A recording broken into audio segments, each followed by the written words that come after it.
Hello everyone, this is Brian with ZimCo Survival, and I'm back again today to do another review for you guys. This is of the Baddest Bee Fire Fuses. And basically this review is going to be kind of explaining what they are, what they're designed to be used for, and what I've done to use them. Because I use them in a way they aren't really meant to be used. And that's the only reason I still use them, that I still purchase them. But because they work for that. But basically, let me go ahead and show you guys how it comes. I've already taken the red caps off because I don't want to fight with it here on video with you guys. But it comes with two red caps, one on each end, just like this. They are very hard to get off, but it makes it watertight, so you don't have to worry about water getting in here. It is a waterproof container. And inside you will get a series of these little fuses. I think mine came with 9. Yep, 9. Came with 9 fuses inside of the container itself. Each fuse is about 4 inches long. Now let me cut off a little piece here for you so that I can demonstrate what it's designed to be used for. It does cut pretty easily. And basically what this is a coated with accelerant cotton wick. It's what it is. I don't know exactly what accelerants they use. I don't know any details like that. So if you're going to ask me, sorry, I don't know. But they do take a spark really, really well. Now it's windy out here. It's starting to rain. So I'm not really going to try to light it. Because I don't have a lot of time before this camera starts having problems. But what I will do is go ahead and show you guys how it's meant to be used. That is basically you fluff this up just like this. So you have your little fluff there to catch the spark. I'm just going to use a lighter. Take it. And it lights. It takes the spark very well. But not exactly when resistant. That is one of the flaws that I found with it. Is that in higher winds, it does go out. It burns for a decent amount of time. Not the longest, but I have found that I'd still prefer using a cotton ball if I'm starting a fire and my cotton ball is my only tinder. But if I am going to use, say, flint and steel or anything like that where I'm using a coal to start a fire and I'm not using a solo tinder source, then for my bird's nest, if I'm having a problem finding fluff for my bird's nest, then what I'll do is I'll take one of these, cut a little piece off, about a ½ inch or so, and I'll just take and pull it apart. Let me see if I can show you guys. See how fine that gets? So basically what I'll do is I'll just peel that apart and fluff it up really well like that. And I'll take it and I'll use this as my fluff in my bird's nest, right there where the coal is going to sit. And I find that in situations like that, my bird's nest will go up. I mean, it's fantastic for that. But I found that if I'm using this as my sole tinder source, it's not exactly my preference. I would still prefer to use a cotton ball. But that's my opinion. Whether that's what you guys want to do or not, that's up to you. I'm showing you why I use them and why I still have them.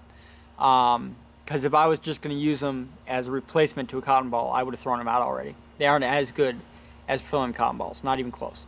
But for supplementing other tinder sources, they are very, very good.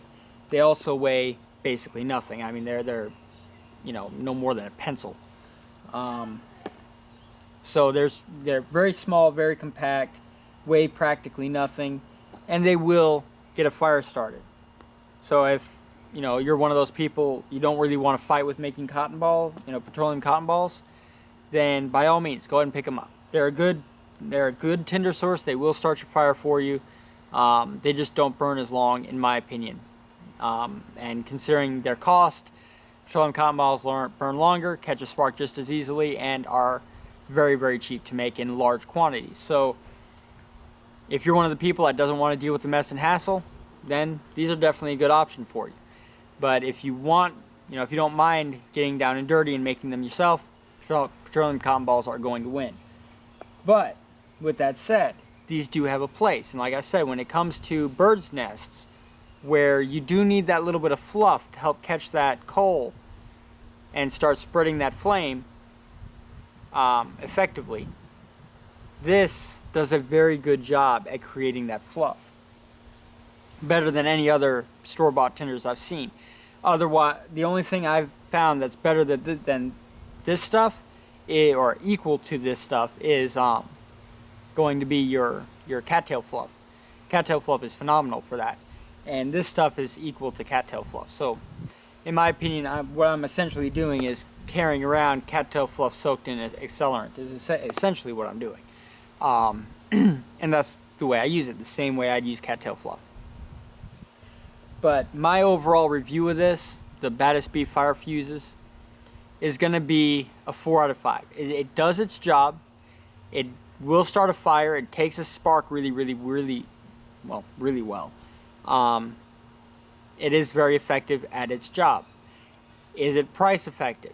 That's where I don't think it is. I think that cotton balls burn a little bit better and they're a lot cheaper.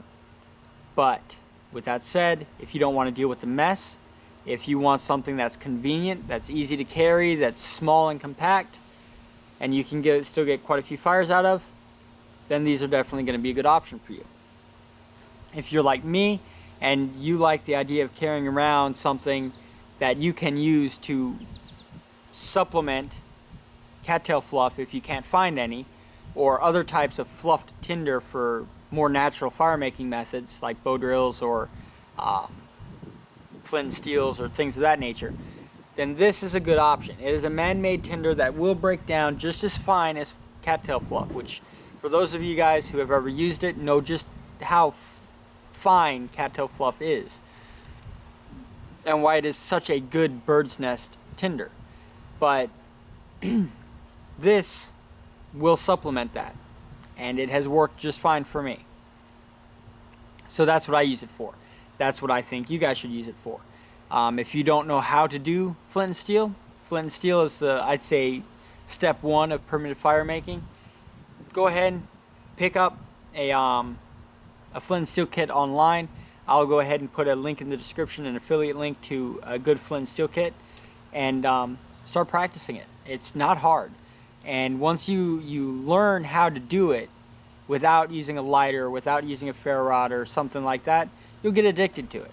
I've been starting fires like that for about 16 years now. That was the first way I learned how to make fire, was with a flint and steel, and I absolutely love it.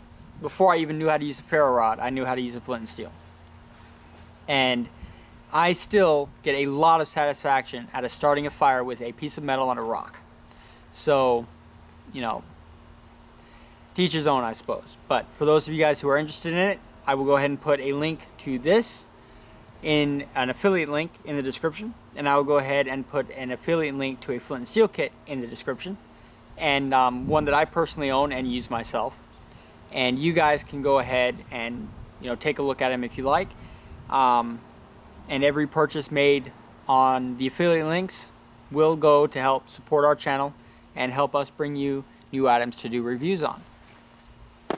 But thank you guys for watching, and as always, if you like this video, please hit the like button and subscribe.